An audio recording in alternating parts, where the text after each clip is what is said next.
नमस्कार साथियों, स्वागत है आप सभी के अपने YouTube channel Shri Krishna IAS में। आज हम पॉलिटी के अंतर्गत मौलिक अधिकार यानी फंडामेंटल राइट्स को हम देखने वाले हैं पूरी तरह से, जो कि हमारा सोर्स रहने वाला है एनसीईआरटी एम लक्ष्मीकांत, और जो कि यूपीएससी और पीसीएस के लिए बहुत महत्वपूर्ण होती हैं। और ये घटना चक्र इस आधार पर कि जितने भी परीक्षाओं में मेरे शामिल प्रश्न हैं उनको ध्यान में रखते हुए शामिल किया गया है। ठीक है, तो ये ऐसा ना समझिए कि केवल पीसीएस और यूपीएससी के लिए ही महत्वपूर्ण है। सभी परीक्षा के लिए, चाहे वो वनडे कॉम्पिटिटिव एग्जाम हो या फिर कोई भी हो, सभी के लिए महत्वपूर्ण है। अगर आप इसे पूरी अंत तक देखते हैं। हमारा जो कि पार्ट 1 वीडियो था, ये जिसमें हमने संविधान की निर्माण, प्रस्तावना, संघ राज्य क्षेत्र और नागरिकता तक हमने उसमें अध्ययन कर लिया था। तो उसके आगे हम आज देखने वाले हैं मौलिक अधिकार। मौलिक अधिकार पे समर्पित ये पूरी तरह से वीडियो है। तो आप अपना सबसे पहला प्रारंभिक कर्तव्य जो कि चैनल को सब्सक्राइब करना होता है, तो चैनल को सब्सक्राइब कर दीजिए, जिससे फैमिली और बड़ा हो सके और मोटिवेशन का काम करता है। तो और दोस्तों के पास शेयर भी करें। अगर वीडियो पसंद आए तो लाइक करें और अपना जो भी सुझाव हो वो कमेंट बॉक्स में अवश्य दें। तो आइए आगे की ओर बढ़ते हैं। मूल अधिकार, जिसे इंग्लिश में फंडामेंटल राइट भी कहा जाता है, ये भारतीय संविधान के भाग 3 में, कौन से भाग में? भाग 3 में शामिल हैं और अनुच्छेद 12 से अनुच्छेद 35 तक वर्णन है संविधान में। अनुच्छेद 12 में क्या है? इसमें राज्य की परिभाषा दी गई है। अनुच्छेद 12 में राज्य की परिभाषा दी गई है। यह परिभाषा केवल भाग 3 के लिए प्रयोजन के लिए है, यानी राज्य अगर कहा जाएगा तो वो केवल भाग 3 के लिए राज्य शब्द का प्रयोग किया जाएगा, जो कि अनुच्छेद 12 में वर्णन है। कौन कौन सा शामिल है इसमें राज्य के अंतर्गत? भारत की सरकार, यानी जो भी भारत की सरकार होंगी वो, तथा संसद जो कि कार्यकारी अधिकारी होंगे। ठीक है, सभी राज्यों की सरकारें यानी राज्य विधानमंडल या फिर राज्य की सरकारें, सभी स्थानीय प्राधिकारी, प्राधिकारी के अंतर्गत स्थानीय स्वशासन भी शामिल होते हैं, नगर पंचायत और ग्राम सभा और नगर पंचायत दोनों शामिल होते हैं। ठीक है, और अन्य प्राधिकारी जो कि राज्य के अंतर्गत माने जा सकते हैं। ठीक है, अब देखते हैं अनुच्छेद 13। अनुच्छेद 13 है कि न्यायपालिका को न्यायिक पुनराविलोकन की शक्ति प्रदान करता है। न्यायपालिका जो है, high court, supreme court, district court जितने भी हो गए, इनको न्यायिक पुनराविलोकन की शक्ति प्रदान करता है। अर्थात यानी अगर कोई भी विधान बनता है, न्याय कानून बनता है, उसको जांच करने के लिए न्यायपालिका को शक्ति मिलता है। किससे? अनुच्छेद 13 से। अब आगे हम देखने वाले हैं कि कौन सी शक्तियां प्राप्त हुई। ठीक है, संविधान पूर्व विधियां, यानी संविधान के निर्माण से जो भी पहले की विधियां संविधान में शामिल हैं, या फिर संविधानेतर विधियां, जो कि संविधान के बनने के बाद की जो विधियां बनेंगी उस मात्रा तक शून्य होंगी। यानी अगर संविधान के पहले की कोई विधि या फिर संविधान के बनने की बाद की विधि वो शून्य होंगी, शून्य का मतलब निरस्त हो जाएंगी, कैंसिल हो जाएंगी। किस मात्रा तक? जिस मात्रा तक वे मूल अधिकारों से असंगत हैं या फिर हनन करते हों। यानी मौलिक अधिकार को कुल मिलाकर मौलिक अधिकारों की हनन करने वाली विधियां असंगत हो जाएंगी, यानी कैंसिल हो जाएंगी, जिस मात्रा तक अगर वो मौलिक अधिकार का हनन करते हों। ठीक है, या फिर संविधान के पहले बने हों या फिर संविधान के बाद बने, यानी संशोधन के द्वारा नहीं। आगे देखने वाले हैं कि 13(2) में क्या कहा गया है, जो कि विधि शब्द हमने प्रयोग किया अनुच्छेद 13 में। इसके अंतर्गत कौन कौन सा विधि आएंगी जो कि अधिनियम बनती हों, अध्यादेश राज्यपाल या राष्ट्रपति लाते हों, या आदेश के द्वारा, या उप विधियां, या फिर नियम जो हैं, विनियम है, अधिसूचनाएं हैं, रूढ़ियां हैं, प्रथाएं हैं, इत्यादि जितना भी हैं, ये सभी विधि के अंतर्गत ही शामिल होगा। ये सब इंपॉर्टेंट है। ठीक है, अनुच्छेद 13 में कहा गया है, 13(4) में सब आर्टिकल है 13(4). एक सेकेंड, अनुच्छेद 13(4) में कहा गया है कि अनुच्छेद 13 की कोई भी बात अनुच्छेद 368 के तहत किए जाने वाले संविधान संशोधनों पर लागू नहीं होगी। यानी संविधान संशोधन जो कि अनुच्छेद 368 के अंतर्गत है, अगर अनुच्छेद 13(4) के में कहा गया है कि 13 की कोई भी बात अनुच्छेद 368 से इतर होगी, और इस बात को कब शामिल किया गया है संविधान में? तो 24वें संविधान संशोधन 1971 में माननीय इंदिरा गांधी के द्वारा, ठीक है, जो कि संविधान संशोधन अधिनियम को विधि नहीं माना जाता है, ठीक है। यानी संविधान संशोधन जो किया जाएगा वो विधि के अंतर्गत नहीं होगा, अनुच्छेद 13 के अंतर्गत नहीं होगा। ये कहाँ लिखा हुआ है? अनुच्छेद 13(4) में लिखा हुआ है। कब लिखा गया है? 24वें संविधान संशोधन 1971 के द्वारा। अब हम मूल अधिकार को मोटे तौर पे 6 श्रेणियों में बांटा गया है। 6 श्रेणी कौन कौन सी हैं? समता का अधिकार है, जो कि अनुच्छेद 14 से 18 तक में वर्णन है। स्वतंत्रता का अधिकार है, अनुच्छेद 19 से 22 तक में। शोषण के विरुद्ध अधिकार, अनुच्छेद 23 से 24 में। धर्म की स्वतंत्रता का अधिकार, अनुच्छेद 25 से 28 में। संस्कृति और शिक्षा संबंधी अधिकार, अनुच्छेद 29 से 30 में। और संवैधानिक उपचारों का अधिकार, अनुच्छेद 32 में, ठीक है। इतना सब मोटा मोटी मूल अधिकार हैं। आगे देखते हैं समता का अधिकार। हम एक एक से पूरी विस्तार से पढ़ेंगे। समता का अधिकार जो है अनुच्छेद 14 से 18 में, समता यानी समानता, सभी लोग एक समान हैं, ये अधिकार दिया गया है। अनुच्छेद 14 से 18 में वर्णन है। अब देखते हैं कि अनुच्छेद 14 में क्या है। अनुच्छेद 14 में लिखा गया है कि विधि का शासन यानी रूल ऑफ लॉ है, ठीक है। बहुत बड़ी बातें हैं कि विधि का शासन यानी कोई भी प्रधानमंत्री बने, एक विधि है, उसी के तहत शासन करना है। कोई भी मुख्यमंत्री बने, सबके लिए एक समान शासन की विधियां बनाई गई हैं। तो यानी इसमें गौण होते हैं कौन? व्यक्ति, और मूल होते हैं कौन? विधि, ठीक है। तो संविधान का आधारभूत लक्षण यही है, विधि का शासन, ठीक है। आगे देखते हैं अनुच्छेद 14 में नैसर्गिक न्याय, यानी न्याय में जो है समानता होनी चाहिए, विभेदीकरण नहीं होना चाहिए, नैसर्गिक न्याय होना चाहिए, यानी नेचुरल जस्टिस का भी सिद्धांत इसमें निहित है अनुच्छेद 14 में। अनुच्छेद 14 में जब बात की जाएगी तो नेचुरल जस्टिस होगा, रूल ऑफ लॉ होगा। अनुच्छेद 14 में व्यक्ति शब्द का प्रयोग किया गया है, जिसका अर्थ है कि भारत के राज्य क्षेत्र के बीच रहने वाले प्रत्येक व्यक्ति, जिसमें गैर नागरिक और विधिक व्यक्ति भी शामिल हैं। अगर अनुच्छेद 14 में जो व्यक्ति शब्द का प्रयोग किया गया है उसमें केवल नागरिक ही नहीं, गैर नागरिक भी हैं और जो विधिक व्यक्ति भी शामिल हैं। इन्हीं को विधि के समक्ष समता का भी अधिकार उपलब्ध है। विधि के समक्ष समता यानी विधि के समान अनुपालन का अधिकार है इन्हें भी, ठीक है। आगे देखते हैं समता के अधिकार, लेकिन कुछ जगहों पर हमें समता के अधिकार का अपवाद भी देखने को मिला है। जैसे विदेशी नागरिक को इस प्रकार ट्रीटमेंट नहीं किया जा सकता है जैसे देशी नागरिक हैं, ठीक है। अनुच्छेद 361 के तहत राष्ट्रपति व राज्यपाल को, यानी अगर बात की जाए कि सभी लोग को एक समान ट्रीटमेंट किया जाएगा, लेकिन राज्यपाल और राष्ट्रपति को कुछ मदों में छूट प्रदान की गई है। जैसे अगर इनके पद पे रहते हुए इन पर वो जो कि फौजदारी मुकदमा नहीं चलाया जा सकता है, तो ये एक प्रकार से असमानता का भाव तो हुआ ही, क्योंकि राष्ट्रपति अगर आप बन जाते हैं और राज्यपाल जब बन जाते हैं तो आप पर फौजदारी और वो दीवानी मुकदमे में कुछ प्रकार की छूट है, ठीक है। तो ये अपवाद है। इसके बाद अनुच्छेद 105 के तहत सांसद और अनुच्छेद 194 के तहत विधायक को भी कुछ मदों में छूट प्राप्त है, और उसी प्रकार अनुच्छेद 361 क के तहत प्रेस को भी स्वतंत्रता की आज़ादी है, जो कि आप देख सकते हैं, ठीक है। वही अगर बात अनुच्छेद 15 की जाए तो यह अनुच्छेद धर्म, मूल वंश, जाति, लिंग तथा जन्म स्थान के आधार पर विभेद का प्रतिषेध करती है। यानी ये जो ऊपर दिए गए हैं धर्म, मूल वंश, जाति, लिंग, जन्म स्थान इत्यादि के आधार पर विभेदीकरण का प्रतिषेध यानी मना करता है। यह अधिकार केवल भारतीय नागरिकों को उपलब्ध है। ये वाला कौन सा किसको उपलब्ध है? भारतीय जो नागरिक हैं उनको उपलब्ध है। यदि कोई विभेद इस अनुच्छेद में वर्णित आधारों से भिन्न किसी आधार पर किया गया हो तो वह असंवैधानिक नहीं होगा। जैसे इस सूची में जन्म स्थान का वर्णन है, किंतु यदि विभेद निवास स्थान के आधार पर होगा तो वह अवैध नहीं होगा।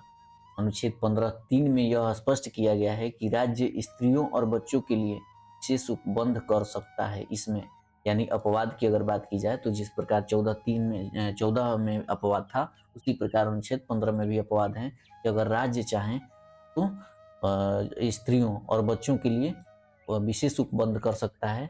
और इसमें संविधान में लिखा गया है कि यह विशेष उपबंध निगेटिव डिस्क्रिमिनेशन नहीं बल्कि पॉजिटिव डिस्क्रिमिनेशन के रूप में माना जाएगा। ठीक है।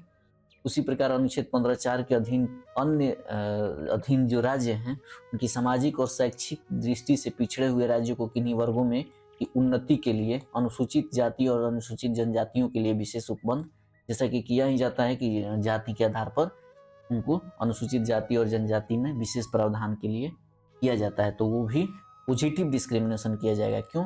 क्योंकि कोई भी अगर जैसे जाति यहाँ तक है तो उसको अगर कोई पिछड़ी जाति है यहाँ नीचे है तो उसको बढ़ाने के लिए यहाँ तक विभेदीकरण नहीं माना जाएगा। जब वो बराबर हो जाए तब उनके बीच में भेदभाव नहीं किया जाएगा। ऐसा संविधान निर्माताओं का मानना था। ठीक है। आगे देखते हैं कि अनुच्छेद 16 में जो है, इस अनुच्छेद के 5 खंड हैं जिनमें पहले 2 अर्थात 16(1) और 16(2) में लोक नियोजन के विषय में अवसर की समानता यानी जो भी जॉब होती हैं उनमें छूट की बात की गई है। लोक नियोजन में अवसर की समानता, अवसर की समानता यानी सभी को अवसर की यानी उसमें पार्टिसिपेट करने के लिए समान अवसर दिए जाएंगे, जबकि वही अनुच्छेद 16(3), अनुच्छेद 16(4) और अनुच्छेद 16(5) जैसे अपवाद के रूप में आप मान सकते हैं। इनमें क्या किया गया है कि इनमें अनुच्छेद 16 का विस्तार सिर्फ उन पदों तक है जो राज्य के अधीन है या निजी क्षेत्र की कंपनियों द्वारा दिए जाने, यानी कुछ पदों की ये बात करता है 16(3). ठीक है। सर्वोच्च न्यायालय ने 16(4) तथा 16(4)(ख) के तहत राज्य का आरक्षण प्रदान करने की सीमा यानी आरक्षण इसमें भी नियोजन के अवसर में भी छूट देने की राज्य की अधिकारिता है। ठीक है। ये सुप्रीम कोर्ट का गाइडलाइन है। ठीक है। इसमें लेकिन उसमें भी है कि आरक्षण की अधिकतम सीमा 50% होगी। मात्रात्मक सीमा है ये, यानी मात्रा में 50% तक छूट दिया जा सकता है। क्रीमी लेयर का सिद्धांत दिया गया है कि यानी जातियों में भी जो ज्यादा पिछड़ेपन है उनमें क्रीमी लेयर का कंसेप्ट लाया गया है। वही अगर बात पिछड़ेपन और प्रतिनिधित्व की अपर्याप्तता अगर किसी को है यानी कोई पिछड़ा हुआ है, पिछड़े में छूट दिया गया है फिर भी वो उसमें पार्टिसिपेट नहीं कर पा रहा है, प्रतिनिधित्व नहीं कर पा रहा है, तो उसको सरकार और अधिक से ट्रीटमेंट दे सकती है जैसा सरकार उचित समझे। ठीक है। समग्र प्रशासनिक दक्षता की आवश्यकता जो अनुच्छेद 335 के अनुपालन में हो। पिछड़े वर्गों की पहचान का न्यायिक पुनरावलोकन, ऐसा नहीं है कि आप किसी भी जातियों को पिछड़े वर्गों में या फिर किसी भी अन्य इसमें शामिल कर सकते हैं। उसके लिए जो सुप्रीम कोर्ट है या कोई भी जो न्यायिक बॉडी है वो पुनरावलोकन यानी जांच कर सकती है। ये इसमें वर्णन है। आगे देखते हैं अनुच्छेद 17। अनुच्छेद 17 के द्वारा संविधान ने अभिव्यक्त रूप से अस्पृश्यता के लिए अंत की घोषणा कर दी। ये बहुत इंपॉर्टेंट है, हर परीक्षाओं में पूछे जाने वाले हैं, अनुच्छेद के अंतर्गत आते हैं। क्यों? क्योंकि इसमें छूत जो है उसके छूत को समाप्त करने की बात की गई है अनुच्छेद 17 में। ठीक है। अनुच्छेद 18 क्या कहता है कि अनुच्छेद 18 के तहत संविधान उपाधियों के दूर ये भी डिस्क्रिमिनेशन को रोकने के लिए किया गया है, ताकि आप कोई भी उपाधियां करके आप उपाधि लगाकर आप अपने को समाज में बड़ा और किसी दूसरे को समाज में छोटा न दिखा सके, इसलिए उपाधियों को ही समाप्त किया गया है। ये राज्य उपाधियां प्रदान करने से प्रतिबंधित करती है, यानी कोई भी उपाधि नहीं ले सकते हैं। इसमें भी कुछ अपवाद हैं, जैसे कि आप विश्वविद्यालय का डिग्री ले सकते हैं। ठीक है। जैसे पीएचडी है तो डॉक्टर आप लगा सकते हैं। इस प्रकार की सार्वजनिक संस्था जो कि विश्वविद्यालय हैं ये सब है। और जो कि सेना या विद्या संबंधी जितने भी सम्मान हैं जैसे पद्मश्री ये सब, तो ये सभी उपाधियां आप रख सकते हैं। सॉरी, पद्मश्री वाला नहीं रख सकते हैं, लेकिन सेना में जो उपाधियां मिलती हैं उन्हें आप धारण कर सकते हैं। आगे है कि स्वतंत्रता का अधिकार, तो हमारा समाप्त हुआ समता का अधिकार। अब आगे है स्वतंत्रता का अधिकार जो कि 19 से 22 तक में वर्णन है। अनुच्छेद 19 में स्वतंत्रता को 6 स्वतंत्रता दिया गया है। किनको? नागरिकों को। अब कौन कौन सा है? अनुच्छेद 19(1) में है, 2 में है, यानी 6 तक है, 1 से लेकर 6 तक 19 में। इसमें प्रेस की स्वतंत्रता, व्यावसायिक विज्ञापन की स्वतंत्रता, सूचना का अधिकार, फोन टेपिंग के विरुद्ध अधिकार आदि के जो भी अधिकार हैं, जैसे मीडिया को बोलता है कि हमको प्रेस की स्वतंत्रता है, तो ये सभी मामले इसी में शामिल हो जाते हैं, अनुच्छेद 19 में ही। ठीक है। अब अनुच्छेद 2 के तहत अभिव्यक्ति की स्वतंत्रता पर निर्बंधन का आधार क्या है कि राज्य की सुरक्षा, विदेशी राज्यों के साथ मैत्रीपूर्ण संबंध, लोक व्यवस्था, शिष्टाचार या सदाचार, न्यायालय की अवमानना, मानहानि, अपराध उद्दीपन, भारत की संप्रभुता और अखंडता। न्यायिक निर्णय के अनुसार सूचना का अधिकार अनुच्छेद 19 के क में शामिल है। फिर भी स्थिति को स्पष्ट करने के लिए सूचना का अधिकार अधिनियम 2005 सभी नागरिकों को सूचना का अधिकार देता है। देखिए, सबसे पहली बात है, सूचना का अधिकार अगर शामिल है किसमें, 19 के क में, लेकिन इसको और क्लियरेंस करने के लिए और अधिक प्रभावी बनाने के लिए इसको एक पारित कर दिया गया अधिनियम, जो कि सूचना का अधिकार आरटीआई एक्ट 2005 है, जो कि नागरिक अगर चाहें तो सरकार से कोई भी जानकारियां ले सकती हैं, लेकिन इसमें भी अपवाद हैं कि आप वो प्राइवेसी और इंटरनल सिक्योरिटी संबंधित, एक्सटर्नल सिक्योरिटी संबंधी मामले को आप नहीं जान सकते हैं, ये सरकार का प्राइवेसी है। ठीक है। लेकिन बाकी जो भी जनहित के मामले हैं उसमें आप प्राइवेसी, जिसमें प्राइवेसी का मैटर नहीं होता है, उसको आपको जानने का अधिकार है। ये किस अधिनियम से है, आरटीआई एक्ट 2005 से। अब देखते हैं अनुच्छेद 20। अनुच्छेद 20 है कि अपराधों के लिए दोष सिद्धि के संबंध में संरक्षण। अपराध अगर आप किए हैं, दोष अगर आप दोष के सिद्धि में जो है आपको संरक्षण प्राप्त है। 20(1) में है कि भूतलक्षी दांडिक विधियों से संरक्षण है। अपराध का निर्धारण कृत्य के समय की विधि के अनुसार होगा। थोड़ा लैंग्वेज कठिन है, समझा दे रहे हैं कि अपराध का निर्धारण, अगर आपने अपराध 2015 में किया है तो अगर आपको सजा अभी मिल रही है तो आपको उस अपराध की सजा जब आपने कृत्य किया है, जब आपने अपराध किया है, उसी के नियम के अनुसार ही मिलेगा। यानी उस समय जो भी प्रावधान होगा, अगर मान लीजिए कि आपने 2015 में ही चोरी किया है तो उस समय चोरी का प्रावधान, चोरी के लिए दंड है कि केवल जुर्माना आर्थिक लगाया जाए, और आज बीएनएस जो कि लाया गया है, भारतीय दंड संहिता, इसमें अगर मान लीजिए कि शामिल कर दिया जाता है कि उसमें आपको कारावास भी होगा, तो आपको अगर अभी सजा सुनाई जा रही है तो ये नहीं है कि आपको कारावास दिया जाएगा, उस समय की सजा दी जाएगी। यही बोला जा रहा है कि आपको केवल आर्थिक जुर्माना ही लगेगा। और वही अगर आज कोई अपराध करता है तो उस समय के अपराध के प्रावधान, सजा प्रावधान को नहीं शामिल किया जाएगा, यानी उसको आर्थिक नहीं बल्कि उसको कारावास भी दिया जाएगा। कहने का अर्थ यही है 20(1) का। वही अगर बात 20(2) की जाए तो एक अपराध के लिए केवल एक ही सजा दिया जाएगा, न कि एक ही अपराध को लेकर आपको बार बार घसीटा जाएगा और सजा अनेकों दिया जाएगा। नहीं, एक अपराध के लिए एक ही बार दिया जा सकता है सजा। और वही अगर बात 20(3) में है कि किसी व्यक्ति को अपने विरुद्ध साक्षी होने के लिए बाध्य नहीं किया जाएगा। आप कोई फोर्स नहीं कर सकता है कि आप अपने विरुद्ध गवाह बन जाइए। ठीक है। वही अगर बात अनुच्छेद 21 की जाए तो इसमें कहा गया है कि किसी व्यक्ति को उसके प्राण या दैहिक से संबंधित विधि का स्थापित प्रक्रिया, ये बहुत इंपॉर्टेंट है, जो कि बहुत व्यापक इसका दायरा है, इसमें सभी चीजें आ जाती हैं। दैहिक स्वतंत्रता, जो भी आज सुप्रीम कोर्ट परेशान है, ये अनुच्छेद 21 के विस्तारीकरण के कारण ही परेशान है। जैसे LGBTQ का मैटर हो तो उनके भी अपने पर्सनल लाइफ, लिबर्टी, शारीरिक दैहिक स्वतंत्रता के हवाला देकर ही सुप्रीम कोर्ट को में दाखिल किया जा रहा है। ठीक है। इसमें दैहिक स्वतंत्रता से विधि द्वारा स्थापित प्रक्रिया के अनुसार ही वंचित किया जा सकता है। यानी आपको अगर दैहिक स्वतंत्रता है और आपको नहीं प्रदान किया जा रहा है तो ये अवैध है। अगर कोई कानून ऐसा है कि आपको वंचित किया जा सकता है, जो कि आपके दैहिक स्वतंत्रता के अंतर्गत नहीं आता है, तभी आपको वंचित किया जा सकता है, अन्यथा नहीं। ठीक है।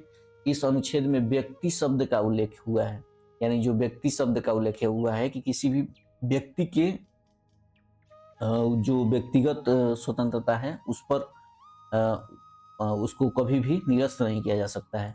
अतः यह भारतीय नागरिकों के साथ साथ विदेशियों पर भी लागू हुआ है। व्यक्ति तो कोई भी हो सकता है, विदेशी हो चाहे गैर विदेशी हो, चाहे भारतीय नागरिक हो, व्यक्ति कोई भी हो सकता है। अगर वही नागरिकों की बात की जाती तो नागरिक भारतीय भी हो सकते थे, केवल भारतीय होते। यहाँ पर विदेशियों की भी बात की जाएगी जब व्यक्ति शब्द का प्रयोग किया गया है तो। ठीक है। विधि द्वारा स्थापित प्रक्रिया का मूल संबंध ब्रिटिश राजनीतिक व्यवस्था से है। सर्वोच्च न्यायालय के अनुसार विधि द्वारा स्थापित प्रक्रिया से न्यायोचित विधि प्रक्रिया शामिल है। ठीक है। सर्वोच्च न्यायालय ने अनुच्छेद 21 का उदार निर्वचन करते हुए अनेक अधिकारों को शामिल किया है, जैसे आजीविका का अधिकार। अगर आप आजीविका नहीं कर पाइएगा तो सबसे पहले आपकी इनकम नहीं हो पाएगी, तो आप जीवित नहीं रह पाइएगा, जो कि आपके प्राण एवं दैहिक स्वतंत्रता पर खतरा हो सकता है। इसलिए आपको आजीविका का अधिकार भी शामिल हो सकता है। अच्छे स्वास्थ्य का अधिकार है, स्वास्थ्य नहीं रहेगा तो फिर आपका प्राण संकट में आ जाएगा, तो फिर वही बात है। पर्यावरण प्रदूषण जो भी है, यानी इसको हम बता ही दिए हैं कि बहुत सारा इसका दायरा बड़ा है। निजता का अधिकार जो कि राइट टू प्राइवेसी है। शिक्षा पाने का अधिकार, एक सोशल मनुष्य बनने के लिए, सॉरी मनुष्य तो सोशल प्राणी ही है, एक अच्छा जीवन जीने के लिए आपको शिक्षा होना जरूरी है, जो कि शिक्षा पाने का अधिकार अनुच्छेद 21 में शामिल है। नींद का अधिकार या सोने का अधिकार, जो कि आपके अच्छे सेहत के लिए सोना बहुत अनिवार्य है, इसलिए ये आपके अनुच्छेद 21 के अंतर्गत आता है। भोजन का अधिकार, जिंदा रहने के लिए, ठीक है। आगे बढ़ते हैं। अनुच्छेद 22 के तहत कुछ दशाओं में गिरफ्तारी और निरोध से संरक्षण प्रदान किया गया है, यानी गिरफ्तारी से और निरोध से संरक्षण प्राप्त है, जो कि दंडात्मक निरोध या गिरफ्तारी इसलिए की जाती है ताकि व्यक्ति पर कोई अपराध करने का संदेह है या उस पर अपराध सिद्ध हो गया है या फिर वो करने वाला है तो अपराधी हो सकता है, ठीक है। अतः उसे कारावास में रखे जाने की जरूरत है। निवारक निरोध, प्रिवेंटिव डिटेंशन जिसे कहा जाता है, इससे भिन्न है। इसमें किसी व्यक्ति को इसलिए निरुद्ध किया जाता है कि वह अनुचित कृत्य न कर सके, यानी शंका हो कि बाद में वो कुछ आगे चल के अनुचित कृत्य कर दे, इसलिए पहले ही डिटेंशन में रखा जाता है ताकि वो अनुचित कार्य न कर सके, यानी पूर्वाग्रह के आधार पे अपराध न कर सके, इसलिए रखा जाता है। जिस व्यक्ति को क्षति पहुंचा सकता है उसे अपराध करने से पहले ही निरुद्ध कर लेना, निवारक निरोध, जो कि यानी अगर लगता है कि वो आगे चल के किसी व्यक्ति को क्षति पहुंचा सकता है तो उसे प्रिवेंटिव डिटेंशन के तहत गिरफ्तार किया जाता है। जब किसी व्यक्ति को निवारक निरोध की किसी भी विधि के अधीन गिरफ्तार किया जाता है तो सरकार ऐसे व्यक्ति को केवल 3 मास तक, ये भी इंपॉर्टेंट है, कितने महीने तक, अगर प्रिवेंटिव डिटेंशन के तहत अगर गिरफ्तार किया गया है तो 3 महीने तक ही अभिरक्षा में निरुद्ध कर सकती है।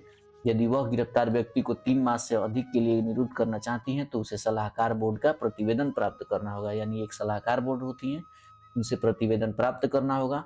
यह सलाहकार बोर्ड उच्च न्यायालय के वर्तमान या भूतपूर्व न्यायाधीशों या उच्च न्यायालय में न्यायाधीशों की अर्हता रखने वाले व्यक्तियों से मिलकर, कोई अन्य बोर्ड नहीं हो सकती है, जो कि हाई कोर्ट के रिटायर्ड जज हो सकते हैं या फिर उनके समकक्ष जज हो सकते हैं, ठीक है।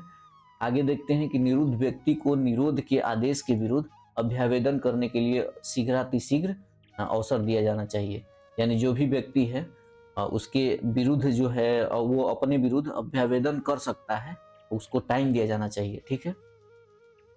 आगे देखते हैं। आगे है कि शोषण के विरुद्ध अधिकार, यानी ज्यादतियां या शोषण हो रही हैं तो उसके विरुद्ध अधिकार है, तो 23 से 24, ठीक है। अनुच्छेद 23 जो है मानव के दुर्व्यापार, यानी मानव जो देह व्यापार हो रहा है, दुर्व्यापार उसी को कहा जाता है, देह व्यापार। और बलात् श्रम, यानी जबरदस्ती जो कि श्रम कराया जाता है, उसका निषेध करता है। कौन सा अनुच्छेद? अनुच्छेद 23। यह अधिकार नागरिक एवं गैर नागरिक दोनों को उपलब्ध है, यानी भारतीय भूमि पर अगर आप भारत का नागरिक हो या ना हो, अगर आप मानव के दुर्व्यापार में शामिल हैं या फिर बलात् श्रम में अगर करा रहे हैं या कर रहे हैं तो आप वो जो कि अवैध है, ठीक है। यह किसी व्यक्ति को न केवल राज्य के खिलाफ बल्कि व्यक्तियों के खिलाफ भी सुरक्षा प्रदान करता है। केवल एक राज्य के खिलाफ ही नहीं, कोई प्राइवेट व्यक्ति भी अगर कराता है तो उसके विरुद्ध भी यह कार्रवाई किया जा सकता है, उससे भी सुरक्षा प्रदान किया जाता है।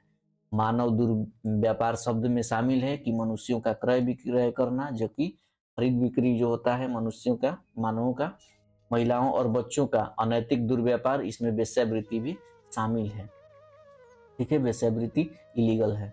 इसके बाद दास प्रथा का कोई भी रूप, जैसे किसी को भी खरीद कर अपने घर में दास बना लेना, ये भी शामिल है इसमें, ठीक है।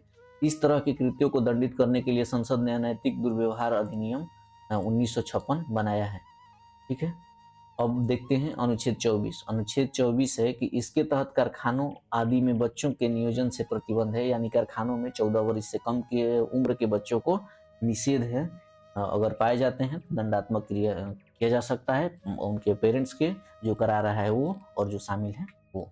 ठीक है, इसमें उम्र है 14 वर्ष से कम आयु के किसी भी बच्चे को किसी कारखाने या खान में काम करने के लिए नियोजित नहीं किया जाएगा, या किसी अन्य परिसंकटमय नियोजन में शामिल जिसमें संकट की आशंका हो उसमें शामिल नहीं किया जाएगा 14 वर्ष से कम के उम्र के बच्चों की। आगे देखते हैं कि धर्म की स्वतंत्रता का अधिकार अनुच्छेद 25 से 28 है। अनुच्छेद 25 क्या कहता है कि किसी भी व्यक्ति को अंतःकरण की स्वतंत्रता यानी अपने धर्म को स्वयं की मानने की स्वतंत्रता है, और धर्म को मानने, आचरण करने व प्रचार करने की भी स्वतंत्रता है।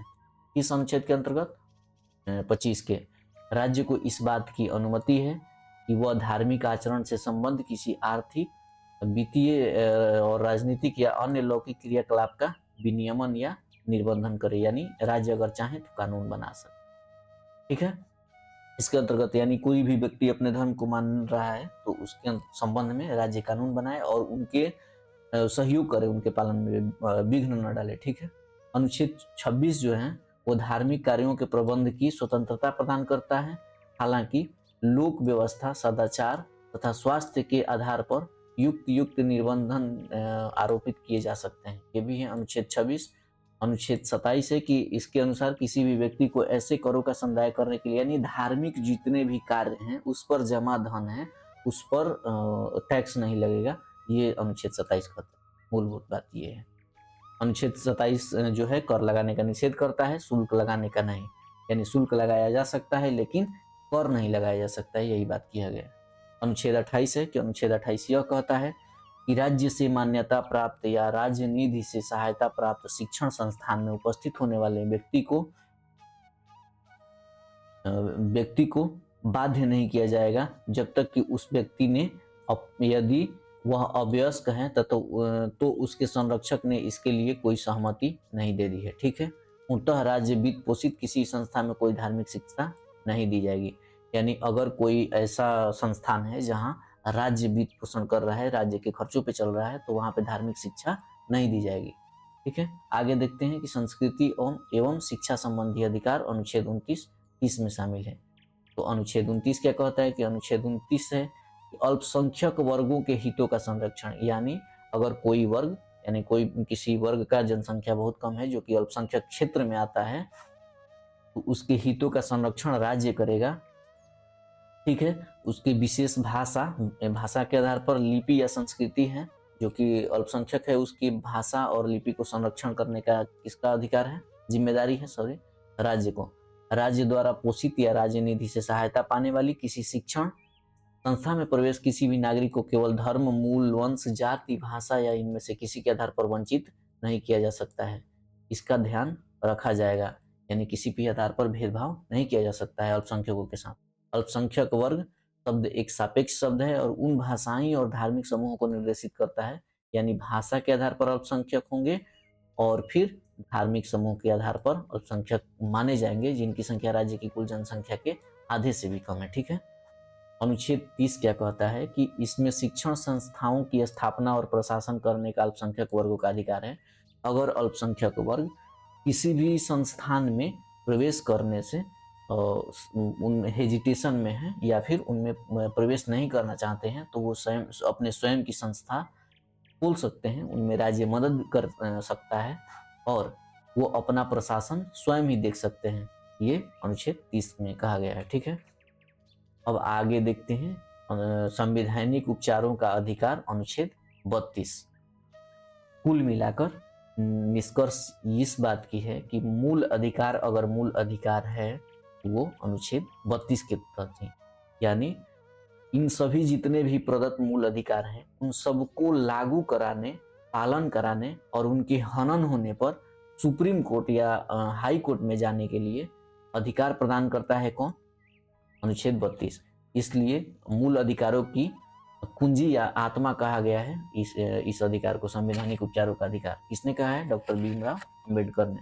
ठीक है, इनके प्रवर्तन के लिए रीट जारी करने की, यानी इनके अगर कोई भी अगर पालन करने में देरी हो रही है तो रीट जारी किया जा सकता है, यानी सुप्रीम कोर्ट और हाई कोर्ट को रीट जारी करने की शक्ति है।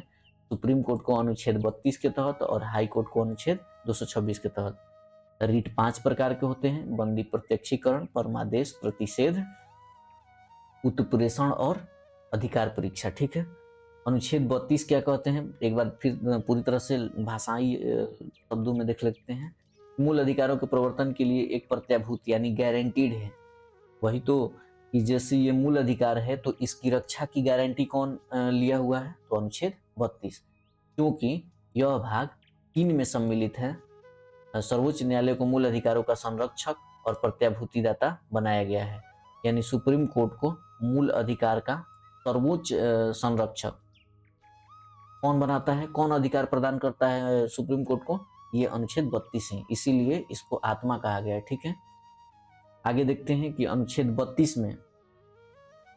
32 में जो है संसद को यह अधिकार है दिया गया है कि वह किसी भी अन्य न्यायालय को भी इन रीटों को जारी करने का अधिकार, यानी कोई ऐसा कानून विधायी शक्तियां दी जाए, संसद को दिया गया है कि वो कानून बना सकते हैं कि कोई भी रीट जारी कर सकता है जो कि इसके लिए अधिकृत है।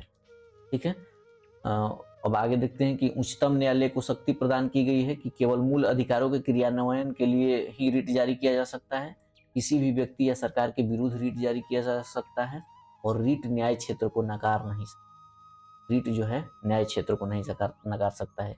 यहाँ पर शक्तियाँ जो हैं, अगर पूछा जाए कि सुप्रीम कोर्ट और हाई कोर्ट में कहीं कहीं हाई कोर्ट बड़ी हो जाती हैं, तो इस रीट अधिकारिता में यहाँ बड़ी हो जाती हैं। क्यों? क्योंकि यहाँ पे केवल मौलिक अधिकारों की अवमानना या क्रियान्वयन के लिए रीट जारी करता है उच्चतम न्यायालय, तो वही जो कि उच्च न्यायालय है मूल अधिकार के अलावा भी जारी कर सकता है, जो कि सामान्य कानूनी अधिकार के लिए भी। ठीक है।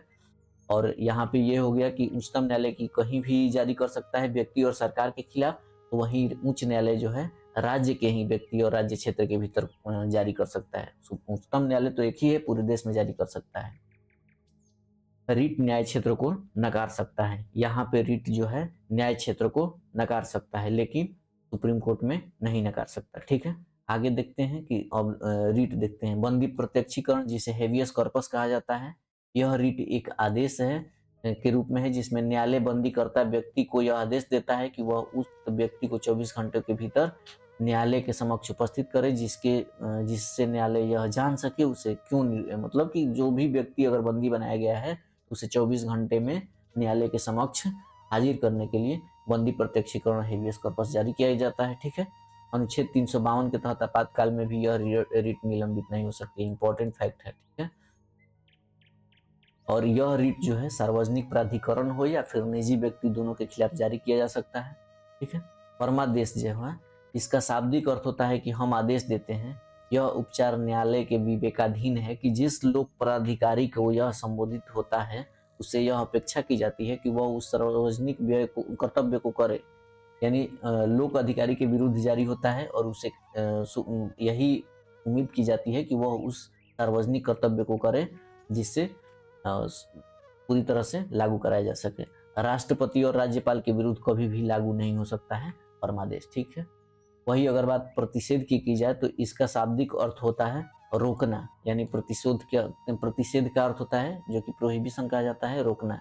इसे सर्वोच्च न्यायालय या उच्च न्यायालय द्वारा अधीनस्थ न्यायालय पर यानी अपनी निचली अदालतों पर जारी किया जा सकता है, जो कि अपने अधिकार क्षेत्र के इतर जाकर अगर कोई न्याय दे रहा हो तो उसके लिए यह जारी किया जा सकता है, जारी किया जाता है अपने से निचली अदालतों को। ठीक है। यही है प्रतिषेध।